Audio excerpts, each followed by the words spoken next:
पौधार की online class में आप सभी का स्वागत है। माँ सरस्वती को नमन करते हुए हम आज की क्लास स्टार्ट करते हैं और आज की क्लास में हम हमारी जो कक्षा है बीएड फर्स्ट ईयर और बीए बीएड फर्स्ट ईयर और बीएससी बीएड फर्स्ट ईयर, ठीक है, उसमें फर्स्ट नंबर का ही पेपर होता है बाल्य अवस्था एवं विकास। बाल्य अवस्था एवं विकास, उसके बारे में आज हम अध्ययन करेंगे, ठीक है। तो सबसे पहले बाल्य अवस्था एवं जो विकास नाम दिया गया है, लेकिन ये पेपर क्या है, विषय कौन सा है, मनोविज्ञान। कौन सा विषय है, मनोविज्ञान। अंग्रेजी में क्या कहते हैं उसको, साइकोलॉजी। अंग्रेजी में क्या कहते हैं, साइकोलॉजी। सबसे पहले एक बात मैं आपके क्लियर कर देती हूँ, इससे पहले जो बच्चे थे यानी कि बीएड फर्स्ट ईयर में ही बच्चों ने कुछ एक सर थे उन्होंने पढ़ाया था, तो पढ़ा होगा मनोविज्ञान के बारे में, मैं ये नहीं कहती, लेकिन कुछ सिलेबस मैंने करवा दिया था, लेकिन कुछ हमारे सामने जो एक संकट आ गया था उसके कारण वो बीच में रुक गया था, ठीक है। तो अब उन सर ने कहाँ से करवाया है मुझे नहीं पता, बट मैंने कहाँ तक करवाया ये मुझे ज़रूर पता है, ठीक है। मैं पढ़ाती थी बीएससी बीएड फर्स्ट ईयर में। अब जहाँ तक मैंने टॉपिक करवाए हैं वो आप भी अवगत हो उससे और मैं भी अवगत हूँ, लेकिन उस चीज़ को वहीं थोड़ा रोकते हुए हम थोड़ा सा पूर्व में जाएंगे, स्टार्टिंग में ही जाएंगे, जिससे हमारा जो स्मृति पटल में जो चीज़ें पीछे चली गई हैं वो थोड़ी तरोताज़ा हो जाएं कि आखिर में मनोविज्ञान हमको पढ़नी कहाँ से होती है, ठीक है बेटा। अब पहले भी कहने का मतलब यह है कि आखिर में मनोविज्ञान क्या है, और उसके बाद एक विषय है मनोविज्ञान, लेकिन उस किस नाम से रखा गया है हमारी कक्षा के अंतर्गत जो हमारी बीएड फर्स्ट ईयर है, बीए बीएड फर्स्ट ईयर, उसके अंदर किस नाम से रखा गया है ये पेपर, बाल्य अवस्था एवं विकास के नाम से रखा गया है। अब इसके अंदर कितने कितने टॉपिक हैं, कितने कितने भागों में बांटा गया है, क्या क्या शिक्षण बिंदु हैं, उनका तो हम धीरे धीरे अध्ययन करेंगे। लेकिन सबसे पहले हमको ये जानना है कि आखिर में मनोविज्ञान होता क्या है मनोविज्ञान, ठीक है। सबसे पहले हम एक बात जानते हैं कि जब से हमारे इस संसार की उत्पत्ति हुई, जब से जीव इस धरती पर उत्पन्न हुए, कुछ उन्होंने होश संभाला, समाज विकसित हुए, तो जो भी कुछ हमारे सामने सामने हमारे आया तो वो था दर्शन शास्त्र। कुछ भी समाज में हमें सीखने के लिए कुछ मिला, पढ़ने के लिए कुछ मिला, दूसरे से हमें समझने के लिए कुछ मिला, वो था हमारा दर्शन शास्त्र। इससे पहले और कोई विषय इस संसार में नहीं था। आपको बिल्कुल कहने का तात्पर्य मैं आपके में जहाँ तक मैंने कोर्स करवाया था वहाँ से भी शुरुआत कर सकती थी, लेकिन कुछ बच्चे हैं या तो वो स्टार्टिंग में छूट गए होंगे, तो मैं चाहती हूँ कि कुछ टॉपिक में मनोविज्ञान और शिक्षा मनोविज्ञान के बारे में कुछ मोटा मोटा मैं आपको शुरुआत में बता दूं। उसके बाद हम जहाँ से हमने छोड़ा था हम उसके बाद नेक्स्ट बिंदुओं को स्टार्ट करेंगे, नेक्स्ट टॉपिक लेंगे, एक नया टॉपिक स्टार्ट करेंगे जिसके बारे में आपको जानना होगा। तो सबसे पहले यानी कि एक नींव से शुरुआत से हमको पढ़ना है। हमारे पास जब मैंने ऑफलाइन क्लास ली थी तब भी मैंने आपको बहुत बेसिकली समझाया था, बहुत साधारण तरीके से समझाया था कि आखिर में मनोविज्ञान क्या है। तो सबसे पहले मान लीजिए एक पेड़ होता है, ठीक है, आप समझो इसको, एक पेड़ होता है। अब इसको चाहे आप गमले में लगा लो, ठीक है, और चाहे नीचे जमीन में लगाओ, ठीक है। अब पेड़ उगता है, यहाँ से इसकी तना होता है, ये इसकी जड़ें होती हैं नीचे, उसके बाद इसमें बहुत सारी शाखाएं निकलती हैं, बहुत सारी शाखाएं निकलती हैं इस तरह से। मेरी ड्राइंग कोई खासी अच्छी नहीं है, बस आपको समझाने के लिए मैं एक आपको चित्र प्रस्तुत कर रही हूँ आपके सामने कि किस तरह से मनोविज्ञान एक दर्शन शास्त्र की शाखा के रूप में पढ़ा जाता है। आपको पता है ये पेड़ है, ठीक है, अब ये किसी का पेड़ हो सकता है, हम तो किसका मानेंगे इसको पेड़, दर्शन शास्त्र का मानेंगे। किसका मानेंगे? दर्शन शास्त्र का, ये हम इसको मानेंगे। ठीक है। अब हमको पता है, सामान्य तौर पर हमको पता है एक जो वृक्ष होता है, ठीक है, उसमें बहुत सारी शाखाएं निकलती हैं। उसी प्रकार जो दर्शन शास्त्र है उससे हमारे बहुत सारे विषय निकले हुए हैं। किस रूप में? शाखा के रूप में। तो उसी प्रकार हमारा जो मनोविज्ञान है वो क्या है? हमारा जो मनोविज्ञान है वो दर्शन शास्त्र की एक शाखा के रूप में पढ़ा जाता है। हमारा जो मनोविज्ञान है वो दर्शन शास्त्र की एक शाखा के रूप में पढ़ा जाता है। हम जितने भी विषय पढ़ते हैं अगर उनका आधार हम देखें तो वो है दर्शन शास्त्र। कहीं ना कहीं वो दर्शन शास्त्र की पृष्ठभूमि से निकले हुए हैं। उनका आधार दर्शन शास्त्र है, उसमें परिमार्जन किया गया है, परिवर्तन किया गया है, उनको किस तरह से ढाला गया है, क्या क्या विषय वस्तु, लेकिन उनका जो मेन आधार है वो क्या है? दर्शन शास्त्र है। यहाँ तक का कॉन्सेप्ट क्लियर है कि जो हमारा दर्शन शास्त्र एक वृक्ष था, वृक्ष में अनेक शाखाएं निकलती हैं, उसी शाखा के रूप में हम क्या, अब दर्शन शास्त्र की अनेक शाखाएं हैं, लेकिन हमको किसका अध्ययन करना है? हमको अध्ययन करना है मनोविज्ञान का। तो हमको इसी के बारे में जानना है। अनेक और होते हैं, उनसे हमें कोई लेना देना नहीं है। ठीक है। अब आती है बात कि मनोविज्ञान आखिर में है क्या? मनोविज्ञान आखिर में है क्या? एक जनरली शब्दों में मैं आपको बताऊं, साधारण शब्दों में, मनोविज्ञान क्या है? मन विज्ञान, मन का विज्ञान, व्यक्ति के मन को जानना, बालक के मन को जानना पढ़ना ही क्या कहलाता है? मनोविज्ञान कहलाता है। ठीक है। अब आती है इसकी बात उत्पत्ति की। अब आगे क्या बात आती है? इसकी उत्पत्ति की। तो मनोविज्ञान जो शब्द है हमारा, मनोविज्ञान जो शब्द है वो अंग्रेजी के साइकोलॉजी शब्द का क्या है? हिंदी रूपांतरण है। अंग्रेजी के साइकोलॉजी शब्द का क्या है? हिंदी रूपांतरण है। अब आती है बात, मनोविज्ञान शब्द तो क्या हो गया? अंग्रेजी में जिसको हम साइकोलॉजी बोलते हैं उसका हिंदी रूपांतरण क्या है? मनोविज्ञान है। अब साइकोलॉजी शब्द किन से मिलकर बना है? हमारा जो साइकोलॉजी शब्द है वो किन से मिलकर बना है? साइकोलॉजी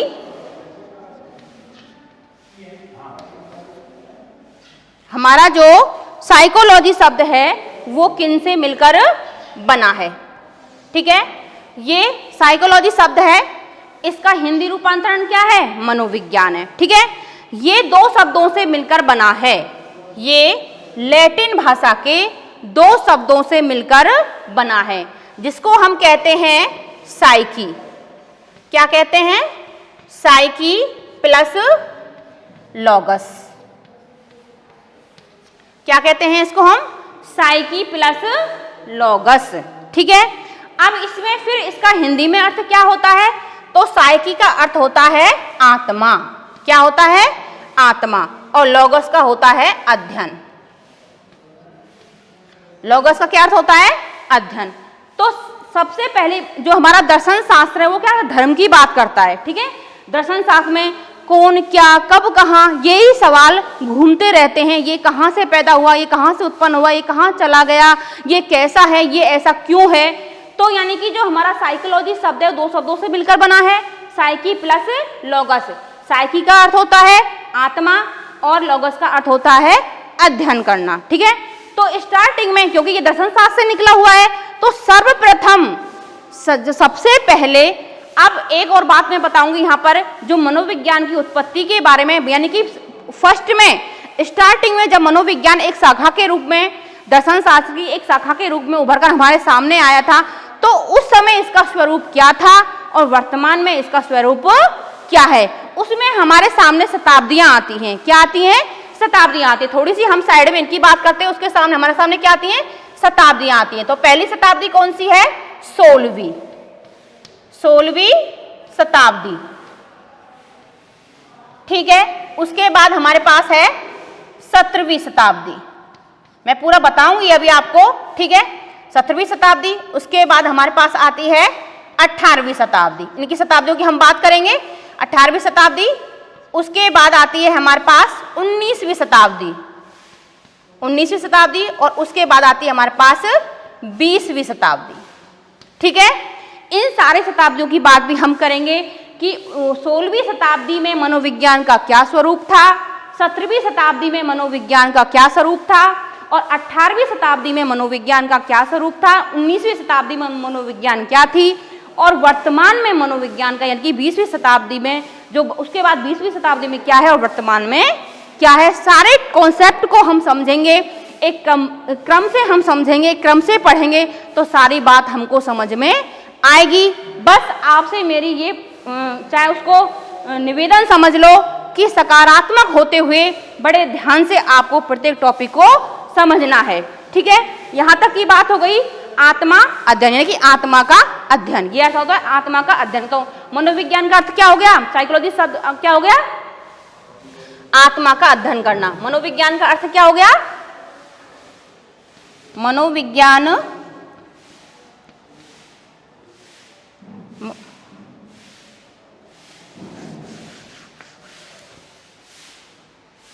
यहां से समझो यानी कि साइकोलॉजी क्या है, अंग्रेजी भाषा का शब्द है। यहां से कॉन्सेप्ट क्लियर करो, जो साइकोलॉजी शब्द है वो अंग्रेजी भाषा का शब्द है, और ये जो अंग्रेजी भाषा का शब्द है ये लैटिन भाषा के दो शब्दों से मिलकर बना है, साइकी और लोगस, जिसमें साइकी का अर्थ होता है आत्मा और लोगस का अर्थ होता है अध्ययन करना। ठीक है, तो सबसे पहले जो मनोविज्ञान का अर्थ लगाया गया था, जो मनोविज्ञान का स्वरूप हमारे सामने आया था, वो आया था आत्मा के अध्ययन के रूप में, आत्मा के अध्ययन के रूप में। ये बात आपको क्लियर हो गई होगी। अब इसी बात को हम जो यानी सबसे पहले जो स्वरूप हमारे सामने आया था मनोविज्ञान का, वो आया था आत्मा के अध्ययन के रूप में। ठीक है, अब आत्मा का अध्ययन के हमने इसकी जो मनोविज्ञान की शुरुआत मानी जाती है, कब से मानी जाती है, 16वीं शताब्दी से मानी जाती है। मनोविज्ञान की जो शुरुआत मानी जाती है, कब से मानी जाती है, 16वीं शताब्दी से मानी जाती है। तो सीधी सी बात है, हम इसको लिंक करेंगे कि आत्मा के अध्ययन के रूप में मनोविज्ञान का जो स्वरूप था वो कब आया था, 16वीं शताब्दी में आया था। यानी कि 16वीं शताब्दी में मनोविज्ञान को आत्मा के अध्ययन के रूप में पढ़ा जाता था। मैं हमेशा आपसे एक बात कहती हूँ कि आवश्यकता ही आविष्कार की जननी है। अब जब 16वीं शताब्दी में हमारे सामने मनोविज्ञान इस रूप में आ गई थी, ठीक है, तो कहीं न कहीं इसमें कोई कमी रही होगी, तो तभी तो हमारे सामने इतने सारे आगे जितनी शताब्दियां बढ़ी, उस हर शताब्दी में हमारे सामने मनोविज्ञान का एक रूप उभर कर सामने आया। तो 16वीं शताब्दी में क्या माना था इसको, आत्मा के अध्ययन के रूप में। उसके बाद आती है हमारे सामने 17वीं शताब्दी। तो 17वीं शताब्दी में इसको मन का विज्ञान, क्या माना था, मन का विज्ञान, मन का विज्ञान माना था। यहां क्या माना था उसको, आत्मा का विज्ञान। मैं पहले करवा चुकी हूं, आपको मोटे तौर पर ये कॉन्सेप्ट दोबारा से आपके माइंड में फ्रेश हो जाए, तो उसका बेसिक जो कॉन्सेप्ट है मैं आपके सामने दे रही हूं। ठीक है, तो 16वीं शताब्दी में क्या माना गया था इसको, आत्मा का विज्ञान। 17वीं शताब्दी में मन का विज्ञान।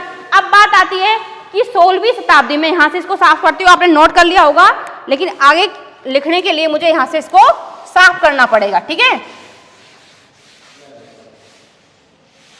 ये शताब्दी हमारे सामने रहेंगी क्योंकि हर शताब्दी की हम बात करेंगे। अब बात आती है 16वीं शताब्दी में इसका आत्मा का विज्ञान माना तो सही इसको, लेकिन इसको मानने वाले कौन थे, इसका समर्थन करने वाले कौन थे कि वास्तव में मनोविज्ञान आत्मा का विज्ञान है, तो वो थे हमारे अरस्तु। कौन थे, अरस्तु,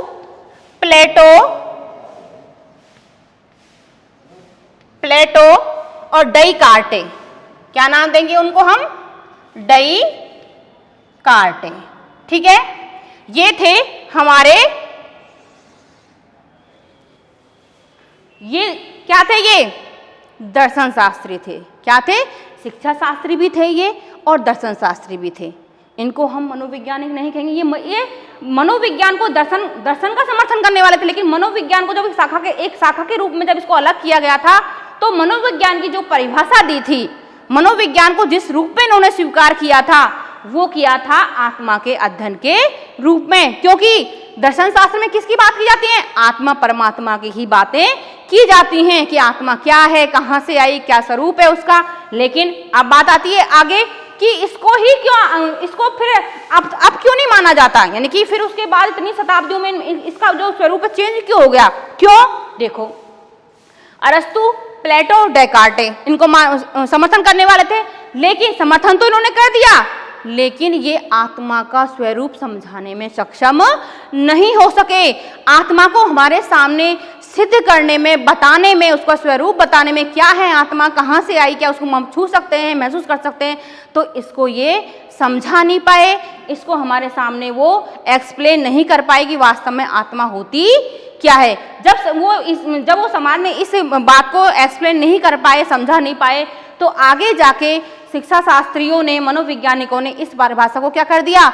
नकार दिया गया कि जिसका कोई स्वरूप ही नहीं है, जिसको हम देख ही नहीं सकते, जिसको हम सुन ही नहीं सकते, उसको हम मनोविज्ञान कैसे मान लें, उसको हम मनोविज्ञान कैसे मान लें, आत्मा के अध्ययन के रूप में कैसे पढ़ लें। जब हम आत्मा का अध्ययन ही नहीं कर सकते, उसे हम पढ़ ही नहीं सकते, उसे हम महसूस ही नहीं कर सकते, तो इस परिभाषा को भी हम स्वीकार नहीं कर सकते। तो इस परिभाषा को जो सबसे पहले जो परिभाषा दी गई थी, सबसे पहले जो मनोविज्ञान का स्वरूप हमारे सामने आया था, उसको क्या कर दिया गया? नकार दिया गया। ठीक है। उसके बाद आती है हमारे सामने 17वीं शताब्दी। कौन सी आती है? 17वीं शताब्दी। अब 17वीं शताब्दी में क्या है कि मनोविज्ञान को क्या जाने लगा? मन का विज्ञान। ठीक है। तो मन का विज्ञान मानने वाले कौन थे? इसको पंपोलॉजी एक मनोविज्ञान जो इसका समर्थन किया था, लेकिन उसी तरह से मन की भी कोई परिभाषा वो सिद्ध प्रकार से नहीं दे पाए, ठीक प्रकार से नहीं दे पाए। इसी कारण इस परिभाषा को भी क्या कर दिया? नकार दिया गया। ना मन को हम देख सकते हैं, ना सुन सकते हैं, ना महसूस कर सकते हैं। इसी कारण इस परिभाषा को भी क्या कर दिया? नकार दिया गया। आगे आती है 18वीं शताब्दी। कौन सी शताब्दी आती है? 18वीं शताब्दी। तो 18वीं शताब्दी में इसे क्या स्वरूप दिया गया? क्या माना जाने लगा? चेतना का विज्ञान। क्या माना जाने लगा? चेतना का विज्ञान। ठीक है, यहां तक की बात क्लियर है। 16वीं शताब्दी में आत्मा का विज्ञान, 17वीं शताब्दी में मन का विज्ञान और 18वीं शताब्दी में चेतना का विज्ञान। ठीक है। अब इसका समर्थन करने वाले कौन थे? इसको चेतना का विज्ञान मानने वाले कौन थे? विलियम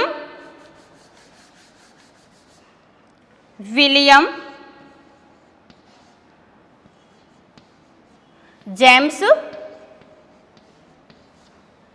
यहां लिख देती हूं, आप कंफ्यूज नहीं रहोगे। चेतना का विज्ञान, चेतना का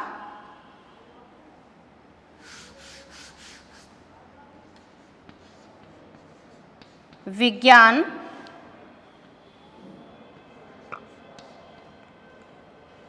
मानने वाले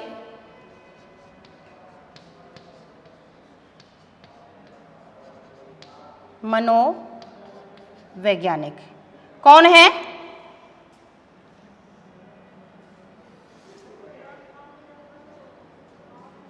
कौन है? विलियम जेम्स, विलियम वुंड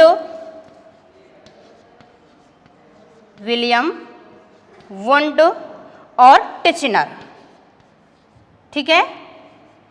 इन्होंने मनोविज्ञान को चेतना का विज्ञान माना था। ठीक है, या हम यूँ कहें कि मनोविज्ञान को चेतना के रूप में स्वीकार करने वाले, चेतना के रूप में समर्थन करने वाले कौन थे? विलियम जेम्स, विलियम वुंड और टिचनर। ठीक है, यहां तक की बात क्लियर। उसके बाद आते हैं हम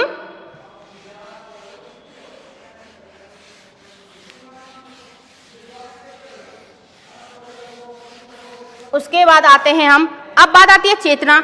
उसी तरह चेतना को भी इन्होंने समर्थन तो कर दिया, लेकिन चेतना को पूरी तरह से परिभाषित करने में, चेतना को समझाने में, चेतना को महसूस करने में, चेतना को एक वैज्ञानिक तौर पर सिद्ध करने में वो सक्षम नहीं हो सके। लेकिन इसी बीच ये तो नहीं कर पाए, लेकिन इसी बीच हमारे एक महान चिकित्सक आए थे, वो वियना के रहने वाले थे, जिनका नाम था सिगमंड फ्रायड। क्या नाम था? वियना के चिकित्सक, वियना के एक चिकित्सक थे। कौन थे? सिगमंड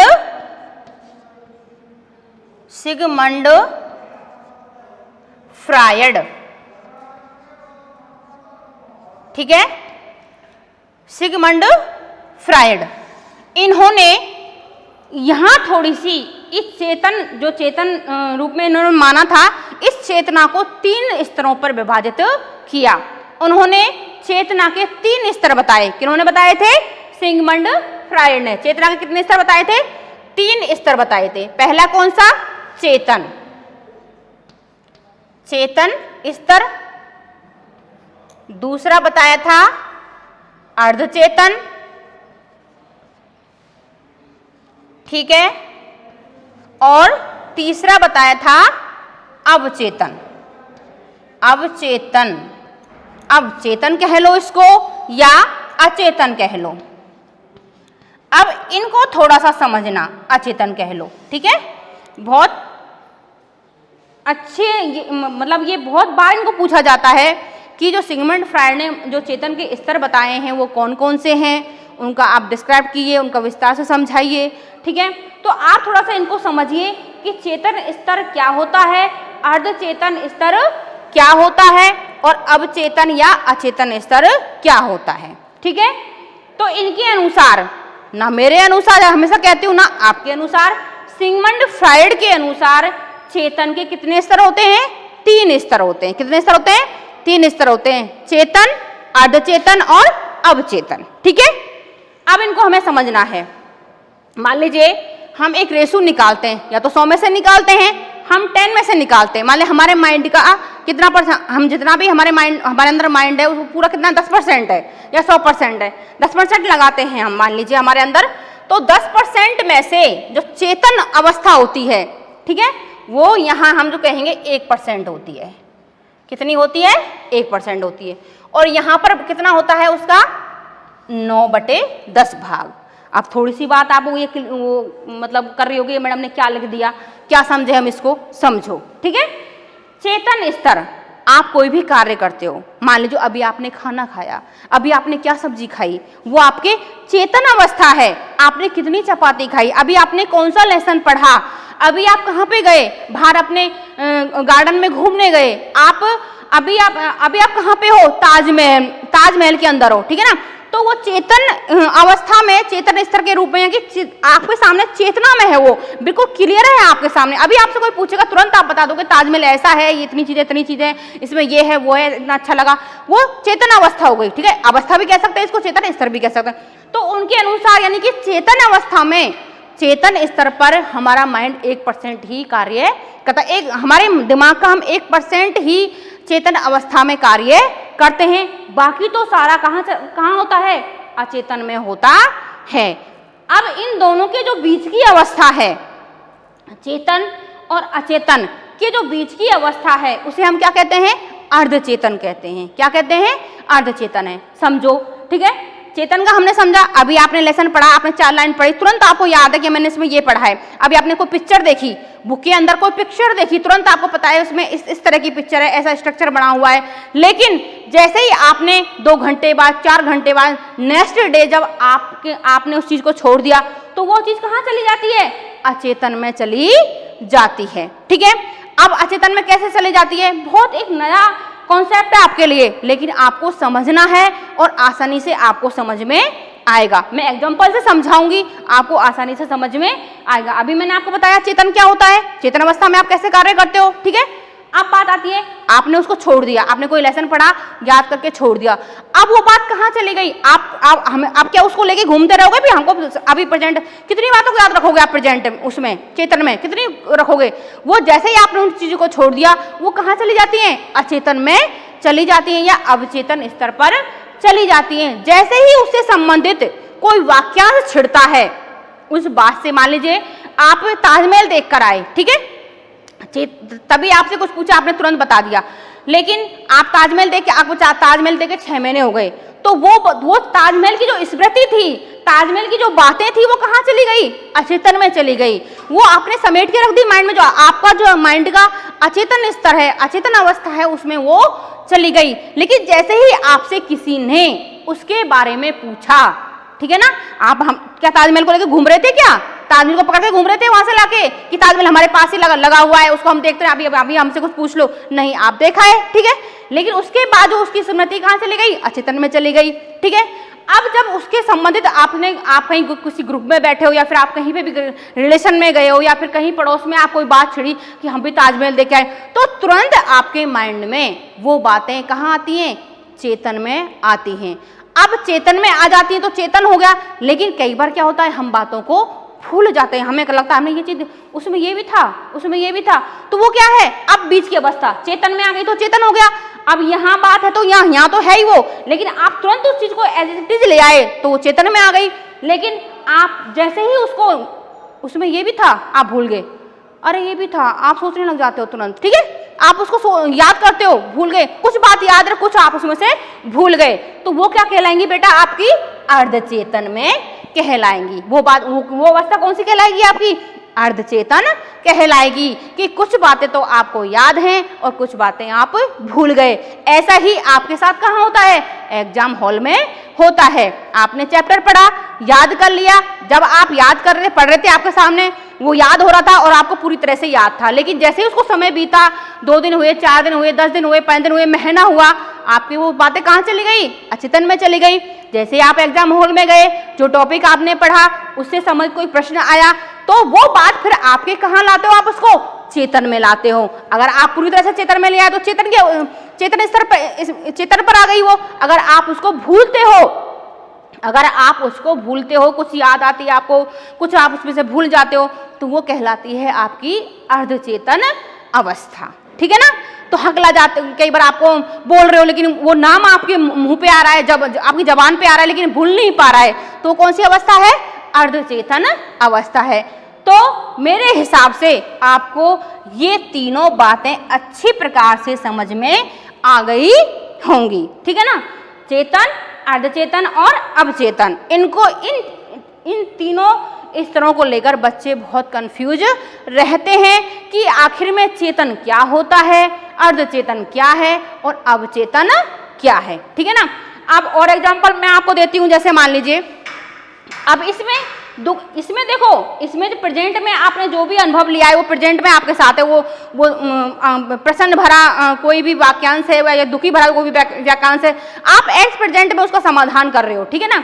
लेकिन कुछ बातें जब यहाँ नहीं हुआ, उसके बाद कहाँ चली जाती हैं? अचेतन में चली जाती हैं, ठीक है। कोई दुखद अनुभव है, मान ली प्रेजेंट आपने स्मृति चेतन स्तर पर कोई दुखद अनुभव देखे थे, तो उस टाइम में तो आपने सामना किया ही था, लेकिन वो बाद में भी कहाँ स्टोर हो जाते हैं वो अनुभव आपके, चाहे वो सुखद अनुभव हो चाहे वो दुखद अनुभव हो, कहाँ हो जाते हैं? अचेतन स्तर पर अपलोड हो जाते हैं। एक तरह से जैसे आप वीडियो लोड करते हो ना, ऐसे वो वहाँ पर डाउनलोड करते हो, ऐसे ये अचेतन स्तर पर डाउनलोड हो जाती हैं, ठीक है ना, वहाँ चली जाती हैं। अब आपको उस टाइम पे याद आए या नहीं आए, जब आपको उससे संबंधित कोई वाक्य छेड़ा जाता है, तो मान लीजिए आपके साथ कोई ऐसा कोई कटु अनुभव है, आपकी लाइफ से जुड़ा हुआ है और उससे संबंधित आप खुद प्रसन्न हो, देखो एग्जाम्पल समझो, आप बहुत प्रसन्न अवस्था में हो, ठीक है ना। अब आपके कुछ ऐसा वाक्यांश है जो आपके साथ पहले कभी जुड़ा हुआ है और वो आपकी लाइफ में मतलब आपने कभी कोई चेतन अवस्था में कोई अनुभव लिया था और वो कहाँ चला गया समय बीतते हुए? अब चेतन में चला गया। लेकिन उसी से संबंधित कोई वाक्यांश आपके सामने छिड़ जाता है तो आप चाहे कितनी ही प्रसन्न मुद्रा में हो और वो कटु अनुभव अचानक से आपके सामने आ जाता है, किसी कोई वाक्यांश छिड़ जाए, कोई ऐसी तस्वीर आपके सामने आ जाए या कोई और बात आपके सामने आ जाए तो कहीं न कहीं आप क्या हो जाते हो, दुखी हो जाते हो। अचानक से आप क्या हो जाते हो, दुखी हो जाते हो। अब इसके अपोजिट भी इसको लगा लो, मान लीजिए आप बहुत दुखी हो और कोई सुखद अनुभव है जो आपके कहाँ पर है, अवचेतन स्तर पर है, ठीक है ना, लेकिन अवचेतन स्तर पर है और लेकिन ऐसा कोई वाक्यांश आप ऐसा खुशी वाला कोई उससे जुड़ा हुआ कोई वाक्यांश आपके सामने आ जाए तो कहीं न कहीं आपके चेहरे पर क्या आ जाती है, प्रसन्नता आ जाती है, क्योंकि वो सुखद